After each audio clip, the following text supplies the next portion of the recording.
Hi everyone, my name is Pedro Raju from DA Third Year.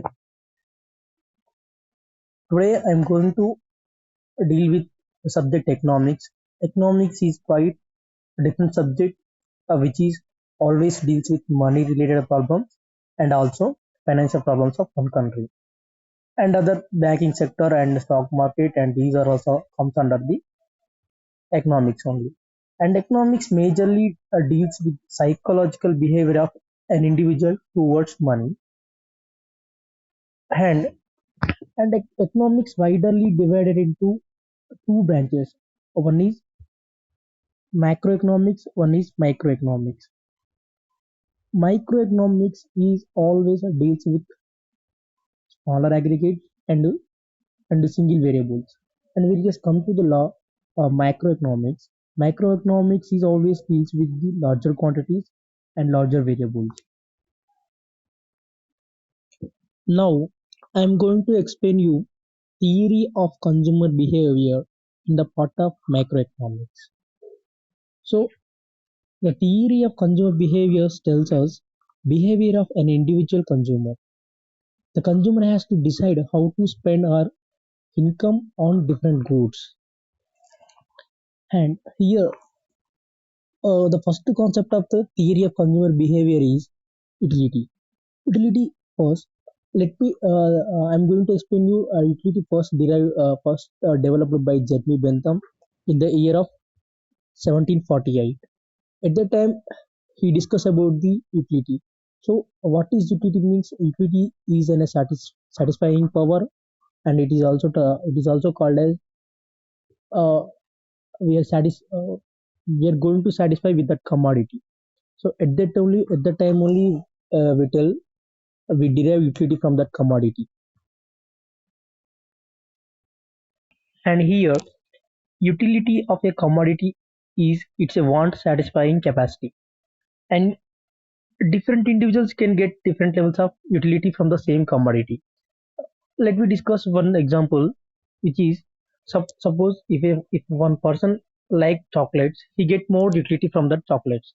If another person don't fond of he doesn't fond of chocolates, he didn't get any utility from the chocolates. So that's why only we can tell we can tell different individuals can get different levels of utility. And also it can depend upon the room heater, and whether individual likes, and also place, and also distance, and some other relatives are there. And here utility is always a satisfaction. It depends upon the likes of the consumer and what consumer can afford to buy, and that is that. And in the theory of consumer behavior, and the best example is about utilities. Here is that when a person is hungry, the only thing he thinks about food. Thus, the food has that satisfying power and satisfaction that get from that eating the food, termed as utility. Yes, of course, utility is derived from commodity, so which can be measurable, and it and also it cannot be measurable. And let's see which is measurable and which is not measurable. And utility is also divided into two types. One is cardinal utility and another one is ordinal utility. So cardinal utility analysis assumes that the level of utility can be expressed in numbers. So for example, if I consume uh, apple one apple, my utility is 10 utilities. And if another person consume two apples, his utility is 20 utilities. So like that we measure cardinal utility. And whereas come to the marginal ordinal utility, in ordinal utility we can't express utilities in numbers. In that uh, in ordinal utility we just give rank and rank to the bundle, so like that. So in the cardinal utility, and there is a two utilities are there. One is total utility and another one is marginal utility. Total utility means, here he explained here the aggregate sum of satisfaction and benefits that an individual gains from consuming given amount of goods and services. And suppose if I consume five apples, I get 50 utilities from that apple commodity.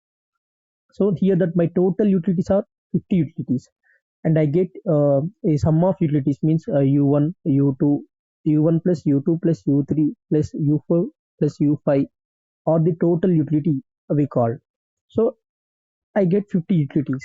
So if you consume 10 apples, you get 10 types of utilities. You can sum all the utility. If you may call that as a total utility of that commodity of you. And another one is marginal utility. Here the marginal means extra. Marginal means always changing. So if you consume a change in one unit to another unit, or means or another additional unit, from that how much satisfaction you get is called marginal utility. So marginal utility is always tells us how much extra do you get from that same commodity, is called the marginal utility. Now now we are going to discuss about the law of diminishing marginal utility. Here the law means diminishing marginal utility. Yes, marginal utility can be diminishing, so that's why we call it is as a law of diminishing marginal utility. The law states that as a consumer consumes more and more units of specific commodity, the satisfaction derived from each successive unit goes on decreasing. Yeah, of course, if we consume one apple, we get more satisfaction for first time. While we having more and more, our satisfaction will be decreasing. So that is why we call it is as a law of diminishing marginal utility. So our marginal utility can be decreased by using more and more units of the same commodity during a time interval.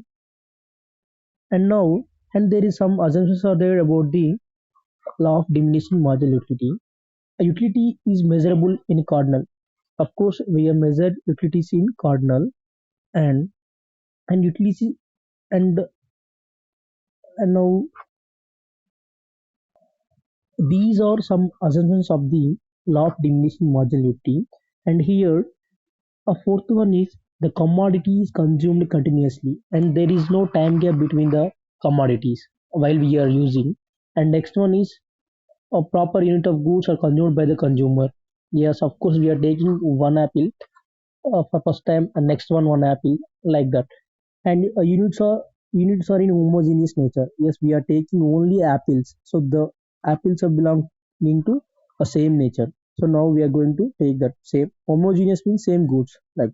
And the taste of consumer remains same, means apple taste is same, so that's why we are saying that the taste of consumer remains same, and income of the consumer remain constant. Among commodity is divisibly, and fashion remains same. Yes, these are some assumptions about the law of diminishing marginality. For now, now we are going to discuss about the some explanation about the law of diminished marginality. Suppose a person consuming hamburger meal is 1 unit, the utility derived from it is 10 utils. So these are some food items, I think so. And further and increasing the consumption of 2 or 3 4 units, the total utility keeps on increasing, but marginal utility is decreasing. So here is there the law of diminishing marginality. Here, but here he's saying that marginality is decreasing. So that's why only the law of diminishing marginality is applicable here. Now, what happen if we are going to go if we're going to consume uh, same commodity for more times, what happened to our marginality means our marginality is going to be zero, and at lastly it goes into negative. So that is law of diminishing marginality explains here. So see the diagram. Here the curve here the curve marginality is inclined state, means it going to decreasing, and the totality is going upwards. And at, at the at At a point it is maximized and again it's going to be decreased. So here is the law of the diminishing marginality uh, derives like that. And now,